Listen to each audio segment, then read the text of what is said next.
Welcome back to the Garden with Joe and Holly radio show. Happy that you're with us today. Happy you allowed us to be part of your day. If you've missed any of the coupon codes that you've heard or you may hear throughout the program, you can certainly go to our parent website, the WisconsinVegetableGardener.com. Underneath the Money tab at the top of the page, you will find all of them listed for you, just like Honey Bee Healthy. Since 2000, Honey Bee Healthy Inc. has helped beekeepers maintain healthy and thriving hives. Attracting pollinators to your garden this year is as simple as hanging a hummingbird feeder with a mixture of sugar water and Honey Bee Healthy Original. Don't be alarmed to see birds, bees, and butterflies dining together at the feeder. Pollinators coexist peacefully. Honey Bee Healthy is offering a 10% discount on an 8-ounce bottle of Honey Bee Healthy Original to this show's listeners. Enter discount code BEEGARDEN, that's BEE Garden, at checkout. For more information, mixing instructions, and more, visit honeybeehealthy.com. Speaking of pollinators. Yes. I don't know where I was going with that. But anyway, we're going to talk about growing garlic. Growing garlic, it is one of the most simplistic vegetables or root crops you can put in your garden. Doesn't require the most healthiest soil, and you don't necessarily have to put it in the garden as you would maybe a tomato or a pepper.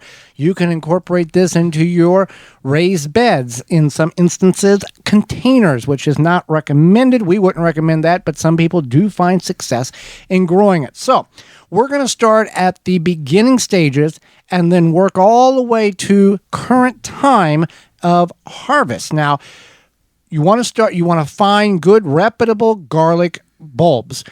Preferably you can get it from jungseed.com, Jung seed.com. You can get it from your farmer's market, local source. You don't want to buy garlic that is from the grocery store because you don't know where it's sourced from. You don't know if it's, overseas, generic, whatever the case is. And you sometimes don't know if it's hardneck or softneck. Now, softneck is more successfully grown in the southern portions of the United States, hardneck, northern portions, but there are some very successful softneck growing applications in the northern portions. So you want to find your garlic source. Then about 48 hours before you start, you're going to put it in the ground, you want to bust open the bulb to find the largest cloves. And I'm not saying you have to discard the tiny ones, but the larger the clove, the larger the bulb will be when you harvest it the following spring. So let's talk about planting it. Yeah, so what you want to do is once you plant it, or when you're ready to plant it, you're going to plant it about 2 to 3 times its depth. So most garlic cloves are about 1 inch high, so you want to put it about 2 to 3 inches or so in the soil, and then you space it about 1 foot apart. Now, plant and row. Yeah. So you want to make sure it's basically 1 per square foot, and you want to make sure that you are using well draining, fertile soil. It is a root crop, so it's going to need. It needs the but it will grow in kind of crummy soil. Yeah, it will. I don't know. I always say that garlic is stupid easy to grow, and I really think it is, because you just kind of set it and forget it, plant it and forget it. And as Joey had mentioned, did you mention the time frame? No. It's 30 days before your first hard freeze. So for us here in zone 6A. Yes. 6A, thank you. Our zone changed. Some other people's did too. For us, we planted mid-October. Which we might shove it back to about the first week in November now. Yeah. Now, this is a guess. It doesn't, if you get it and you plant it and it doesn't freeze for 6 weeks and for let's say a month. You want to plant it a month before your first freeze. But if it's a month and a half and you plant it and it doesn't freeze, you're going to get some top growth, and it's not detrimental to the plant. This gets kind of a guideline to allow the plant to establish a root system before the dormancy period takes over. That's when it gets cold and freezes. Yeah. So that's the important part, is that you want to give it time. So if you plant it earlier, it's not the end of the world. It's probably better. But don't start in July. No. It's probably better to plant it earlier versus later. Right. And as Joey had mentioned, all these zones have changed, or I mentioned they've changed, but Joey had mentioned we might wait till more closer to November, which is fine too, because it seems like our December is now mimicking November more as climate has changed, etc. But the good thing about snow in February, it won't last very long compared to snow in November. That's true. Yeah. So that's what you want to do. And then you can mulch it. You don't have to mulch it. If you do mulch it, you just want to do a thin layer. Joey and I tried to grow garlic once, I don't know, 10 years ago? Something like that. And we put like a foot of mulch over it. It was insane. And it didn't do well at all. And then we got a hold of the garlic growing guy out of St. Louis, Mark Brown, who grows about 20 at that point. I don't know if it continues, but grew about 20,000 bulbs of garlic for the St. Louis Garlic Festival. And we said, "Here's what we did," and he said, "Here's what you did wrong." And that was pretty much everything. We did everything wrong. And the mulching was okay, but it was too much mulch. Yeah. But since that point, we have never mulched, and we have had some of the harshest winters on record, and the garlic has been phenomenal when we've harvested. So we've got it in the ground in this segment. We've got it in the ground, and it maybe has grown 2 or 3 inches, and now the winters come and snow and cold and all of this other stuff, and it's fine. You're just going to let it sit there. And we're going to go if it's got mulch or not. So here comes spring, and the soil's going to warm up. And the reason why you can plant garlic in the spring and harvest it in the fall, you can do that with elephant garlic just like you would onions. The purpose of planting garlic hardneck is what we grow in the fall is because it needs cold hours or chill hours. If it doesn't have the correct number or enough cold hours, it may not properly develop into the bulb in which we're familiar with. And it's one less thing you got to plant in the spring. So it's gone through, the soil's warming up, it's perking back up, and it's starting to grow vertically pretty rapidly. Now, at this point, you can water, keep it moist, but most of the time we've got a lot of moisture from rain in the spring, and we don't have to water it. You can also, if you feel it's necessary, you can top dress it with some compost or aged manure or fertilizer, liquid or granular, in order to give a little pop to it. We've not chose to do that. We've not seen a need to do that. I think, perhaps some people just want to. They want to give it a little, like a habit, like this is what I'm going to do with my garlic or whatever. You do have that option in the spring, and then just making sure that it stays watered. Typically not an issue for most times in the spring, but if for some reason the spring is more dry, you do want to make sure it stays watered.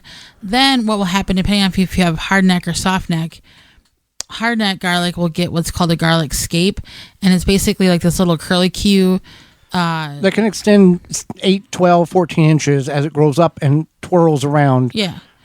That happens, and it's a seed pod, basically. It is a seed pod that is growing out of the garlic because the garlic is like, hey, I'm getting ready to reproduce because I'm growing. So what you do is when you seed the garlic scape or the little seed pod, you cut those off, just the one shoot. The growth, yeah. Yeah, so you just trim that back, and then usually within a couple weeks, you'll see the top growth kind of turn yellowish brown, and that's when you know it's ready to harvest. The lower leaves, not the top growth. Yeah, you said the top growth. Oh, the lower leaves. The lower sets of leaves begin to die back, and you can harvest. You don't have to wait till the whole plant dies back. No, but you do want to give it a couple weeks after you trim this. Right, about 3 to 4 weeks. Now, the reason why you just don't let it sit there and die back and then harvest when you want, cloves are in the ground. If it gets wet, it can rot and start molding. Now, the soft neck, they will start to crimp over like you see onions would at the time of harvest. When that top growth falls over and crimps the stem, it's done growing. You can go ahead and harvest it. So now you want to store the garlic. So what we do is we cure it.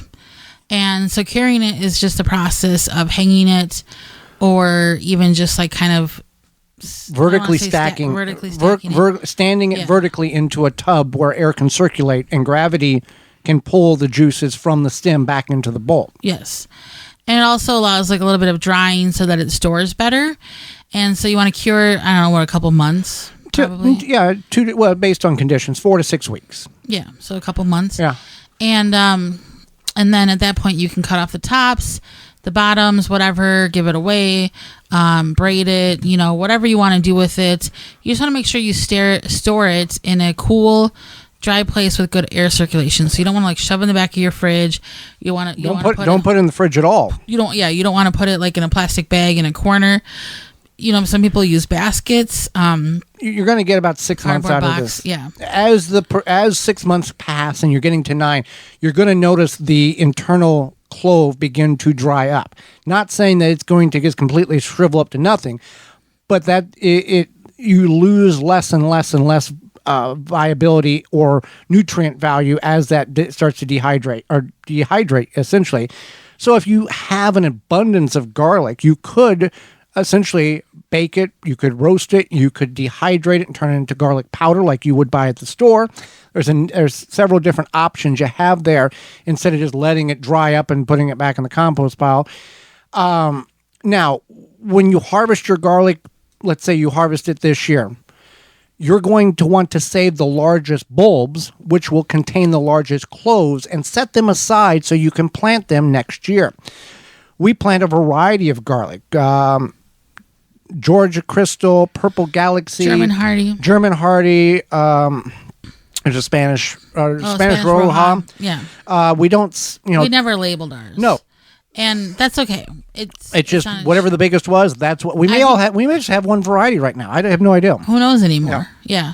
But it's it's fun to grow garlic, and I think it impresses people who don't grow anything or don't really know, how garlic is grown. Yeah. Yeah. So I know, like, I've given it to people and they're like, wow, this is amazing. And it's much better than store-bought, just like pretty much any vegetable. If you're going to cook with garlic that you've grown or been given, go with a quarter of the amount that you normally would use from a store garlic.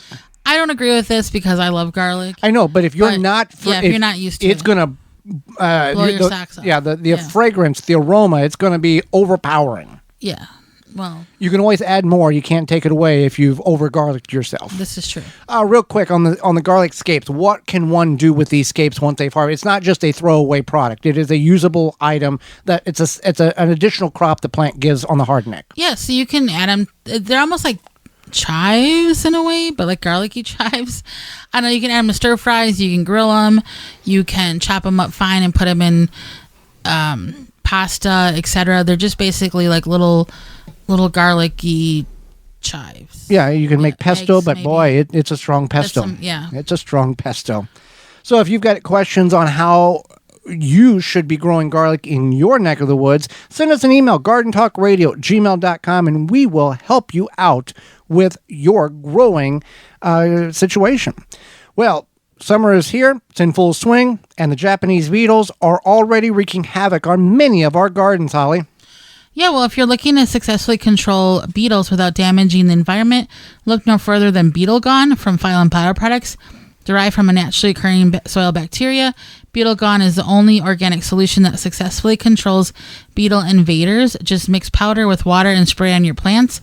Once ingested, the targeted pests will stop feeding and die. And since it's an organic BT product, it's a great choice to use on your fruits and veggies in addition to your ornamental flowers and trees. Not only does Beetle Gone work, but the best part about it is safe to use around beneficial insects such as bees, ladybugs, and butterflies, and has no water toxicity. That's Beetle Gone from PhylumBioproducts.com. So BeetleGone.com is the location. And you want to know and see all their other products? Go to PhylumBioproducts.com. That's PhylLOM Bioproducts.com.